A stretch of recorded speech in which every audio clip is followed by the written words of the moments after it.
À première vue, il ressemble à Monsieur Tout-le-Monde. Voici pourtant l'homme fort du PS dans le Pas-de-Calais, le député-maire Jean-Pierre Cucheïda.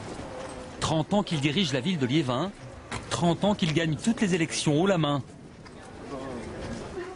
Pourquoi vous l'aimez? Parce qu'il a fait du social. C'est un fils de mineur, je pense. Oui, il est près de la base des gens, il sait ce que c'est. C'est pas un monsieur qui est arrivé avec sa chemise blanche d'un seul coup, quoi. Bonjour, ça va? Ça va. Une poignée de main pour chacun. Le fils de mineur tient à apparaître modeste, accessible. Bonjour. En ce dimanche d'élection présidentielle, Monsieur le maire vient remplir son devoir de citoyen au milieu de ses administrés. À voter. Signature, juste là. Monsieur Cucheïda, de France 2. Monsieur, vous, ça fait 30 ans que vous gagnez les élections ici. Comment vous l'expliquez? Demandez aux gens. Voilà. Justement, pourquoi vous êtes si populaire? Expliquez-nous.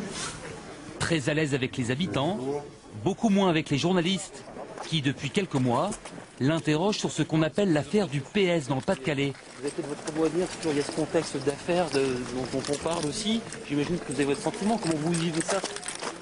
Je n'en parle pas. Expliquez-nous pourquoi vous n'en parlez pas. La presse parle de soupçons d'enrichissement personnel et de financement illicite et a révélé qu'une enquête préliminaire était ouverte. Il n'y a pas d'affaires judiciaires, il y a monsieur. des affaires judiciaires, il y a une enquête préliminaire en cours. Ça, vous le savez, vous, mais moi pas. Pas d'affaires, selon Jean-Pierre Cucheïda. Face au scandale, pourtant, Martine Aubry a suspendu son investiture comme candidat aux législatives et lancé une enquête interne. Après 30 ans de règne, la fédération PS du Pas-de-Calais, l'une des plus puissantes de France, paraît ébranlée. Tout commence avec les accusations d'un élu socialiste, Gérard Dallongeville, maire d'Hénin-Beaumont. Avril 2009, il est mis en examen pour détournement de fonds. Placé en détention provisoire, il avoue et accuse. Il décrit un système occulte qui, selon lui, servirait à financer le PS local. Et pour se défendre, il s'en prend à d'autres élus du Pas-de-Calais, comme Jean-Pierre Cucheïda, à la tête de la Soginorpa, la société qui gère l'immense parc de logements du bassin minier. Cucheïda a-t-il commis des fautes? Les soupçons s'accumulent. Dans la presse, on parle d'appels d'offres irréguliers, d'abus de biens sociaux, de clientélisme, jusqu'à l'affaire de la carte bleue. Des milliers d'euros de dépenses non justifiées de la part du président Cucheïda, qu'il promet aujourd'hui de rembourser. Comment expliquer de tels dérapages? Qu'en pensent les militants? Se sentent-ils trahis? Enquête sur un bastion PS en plein doute, à l'heure de la victoire.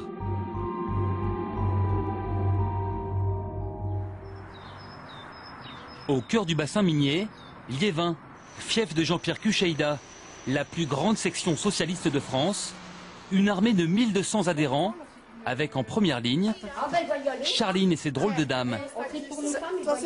Ça, c'est pour mettre chez les femmes. Chaque semaine, ces veuves de mineurs collectent des vêtements pour les plus démunis. On jette. Allez, hop.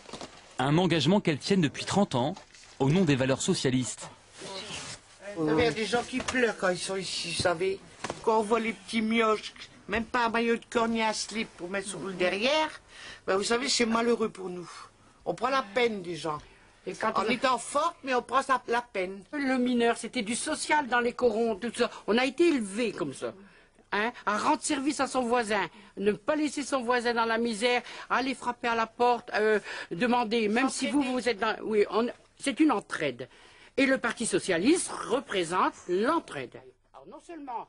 Des militantes dévouées corps et âme à leur parti et à leur chef. Charline nous emmène dans la pièce voisine. Hein. Ici, on est dans la salle du Parti socialiste. Hein. Dans un coin, quelques affiches de la campagne présidentielle, étrangement décalées. Depuis que le scandale a éclaté, le PS a pris ses distances avec Cucheïda. Et son investiture aux législatives est toujours suspendue.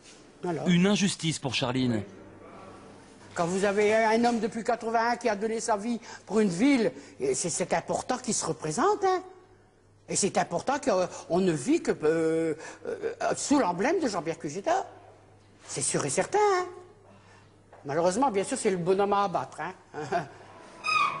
Son député-maire est dans la tourmente, mais Charline lui reste fidèle, reconnaissante à jamais. Calonne, l'une des plus anciennes cités de mineurs à Liévin. Des maisons en briques pimpantes, difficile de reconnaître les vieux corons. Cette métamorphose, les familles de mineurs la doivent aux socialistes, comme Jean-Pierre Cucheida. C'est dans cette maison qu'habite Charline depuis plus de 40 ans.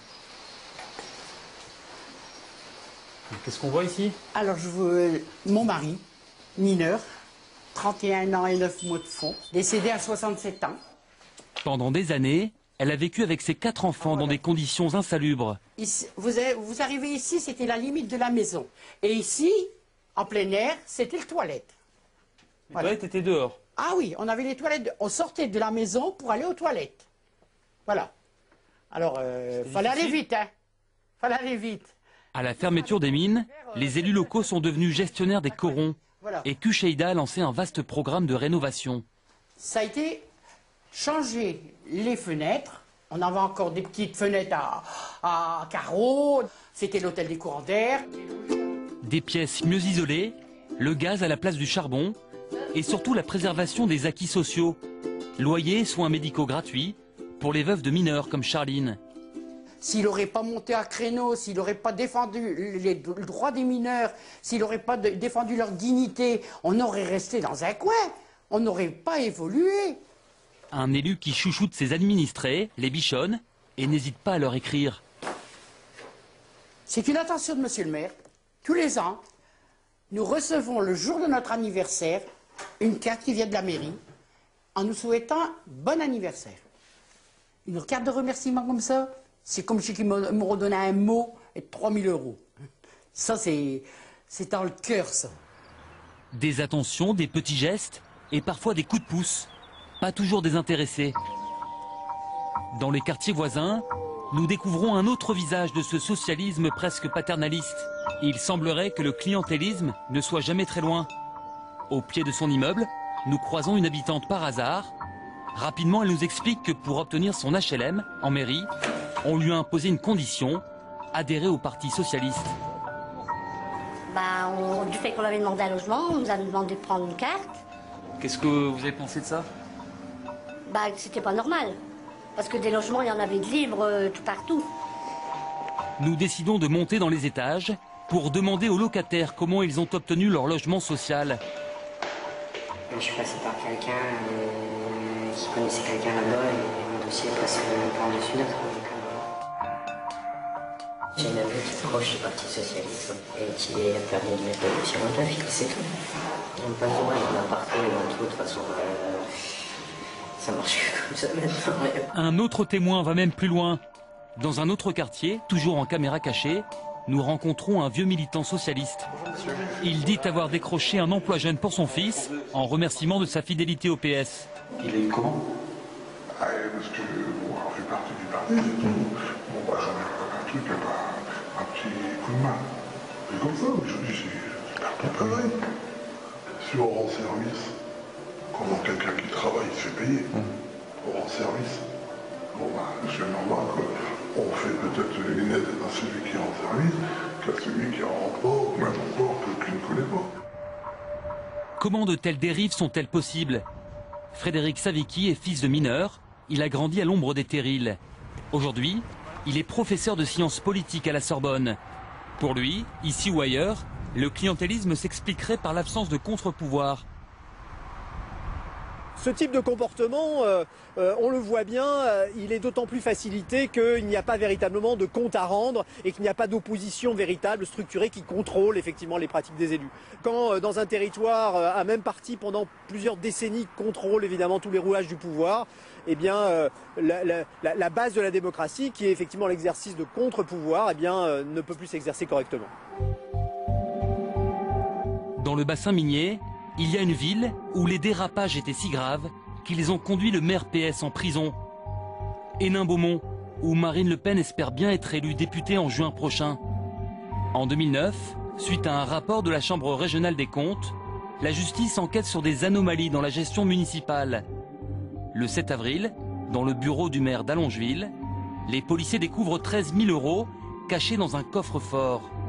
Il est mis en examen pour détournement de fonds. Après 8 mois de détention, l'élu sort du silence, il nie tout enrichissement personnel et pour se défendre attaque. Selon lui, cet argent viendrait d'entreprises, il servirait à financer le PS local.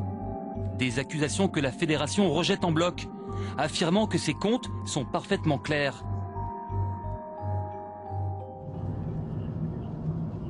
Sous contrôle judiciaire, interdit de séjour dans le Pas-de-Calais, c'est dans les Vosges que l'ancien maire s'est exilé.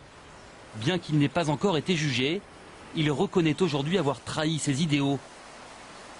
J'ai manqué à mon devoir d'élu et à mon devoir de socialiste. Vous avez un contrat de confiance avec votre population qui est avant toute chose sur des engagements, sur un engagement politique, sur les convictions, mais aussi sur le caractère irréprochable d'un élu de la République. Mais d'Allongeville se vit comme un bouc émissaire.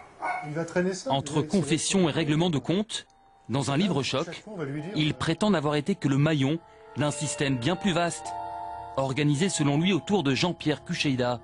Ce système, il est mafieux dans le sens où on n'en sort pas.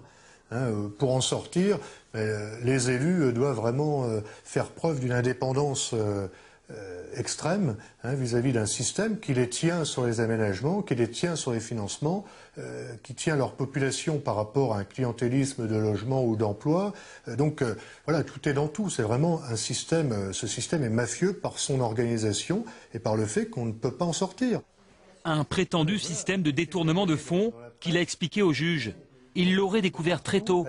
Jeune conseiller en mairie d'Hénin-Beaumont, il raconte qu'un jour, un entrepreneur lui aurait donné une enveloppe d'argent à destination du maire de l'époque.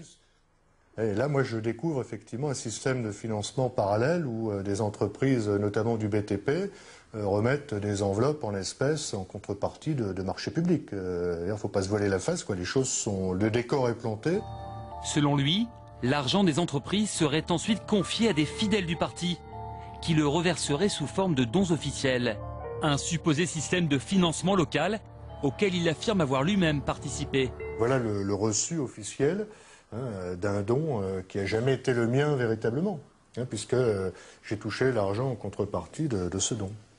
Le principe, c'est de faire rentrer le plus légalement possible l'argent dans les caisses de la section. Cet argent, une fois blanchi, il va où ? Alors cet argent, après, il permet de financer les campagnes électorales, il permet de financer des banquets du PS local, et il permet aussi de reverser la fédération. La fédération PS du Pas-de-Calais dément fermement ces accusations et a porté plainte pour diffamation contre Gérard d'Allongeville. À la mairie de Liévin, nous sommes retournés voir les inconditionnels de Jean-Pierre Kucheida, comme Charline. La militante réfute en bloc les accusations de l'ancien élu. Ce qui n'a pas été jugé, on est présumé innocent. Ça vous agace qu'on parle de ça? Non, pas du tout, parce que les comptes ont été faits, les comptes sont clairs. On sait que tout est en route, on va ressortir ça au moment voulu, mais aujourd'hui c'est pas le jour. D'accord? Chaque chose en son temps, d'accord? L'heure n'est pas au soupçon. Charline et ses camarades sont venus fêter les résultats du premier tour. Présage de la victoire finale. Sous une fresque à sa gloire, où il est assis à la droite de Mitterrand, le député maire Kucheida est encore une fois le maître de cérémonie. Chaleureux avec ses troupes et toujours aussi peu bavard avec les journalistes. Monsieur Kucheida, il y a un contexte difficile pour vous. Vous êtes soupçonné d'abus social et de financement de parti. Qu'est-ce que vous répondez à ça? Monsieur Kucheida, c'est important? À l'extérieur de la mairie, l'autre homme fort du Pas-de-Calais, Daniel Percheron, président du conseil régional. Pour lui, c'est simple. La presse se trompe. Il y a quand même plusieurs affaires. Est-ce qu'il se passe quelque chose de mal? Non, il n'y a aucune affaire. C'est votre métier de chercher le mal.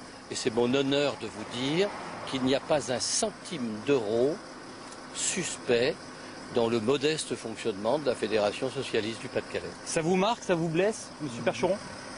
Est-ce que vous êtes touché par ces affaires? Non. Ces soupçons, en tout cas. Le roman, votre roman vous appartient. En attendant que la justice tranche, un jeune socialiste s'inquiète de l'impact de ces affaires sur l'opinion. Vous avez des tracts, je vais vous en redonner un petit peu. Avec une poignée de volontaires, Pierre Ferrari tracte sans relâche pour François Hollande dans les cités d'Hénin-Beaumont. Voilà. Et puis nous, on va commencer derrière. On va commencer derrière, on va revenir vers vous. Ok, à tout à l'heure, bon courage. Dans ce quartier sensible, on a voté à plus de 35% pour Marine Le Pen. Conséquence directe des dérives locales, selon lui.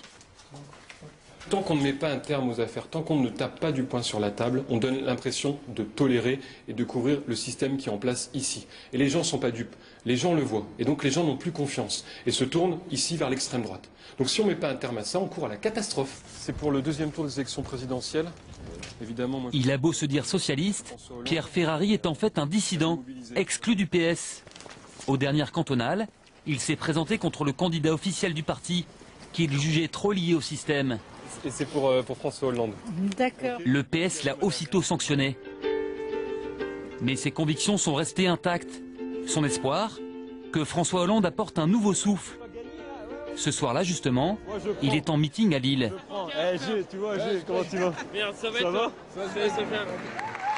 Les ténors sont tous là, en tribune officielle. Martine Aubry, Lionel Jospin, Laurent Fabius. Et parmi eux, les barons du Pas-de-Calais, Daniel Percheron et Jean-Pierre Cuchéida. Hollande entre en scène, 2 heures enflammées sur la justice fiscale, la jeunesse et la morale en politique. Un discours qui l'encourage. Ouais, c'est très juste. Mais Pierre Ferrari attend des actes. Il faut que le Parti socialiste tape du poing sur la table, dise stop, on arrête, et qu'on aille de l'avant, et qu'on se débarrasse des gens qui ont fauté, des gens qui ont profité du système, qui se sont servis au lieu de servir l'idéal du Parti socialiste. Fin du meeting, Pierre Ferrari tente d'approcher le candidat. Manuel. Mais c'est sur son directeur de communication qu'il tombe. Pierre Ferrari, tu te souviens, on s'était rencontrés. Mais oui, absolument, ça va. Il faut vraiment qu'on discute de la fédération du Pas-de-Calais, Manuel. Après. Ouais, il faudra qu'on le fasse. Les militants du Pas-de-Calais devront s'armer de patience. Le temps pour le PS de savourer sa victoire et pour la justice de boucler son enquête.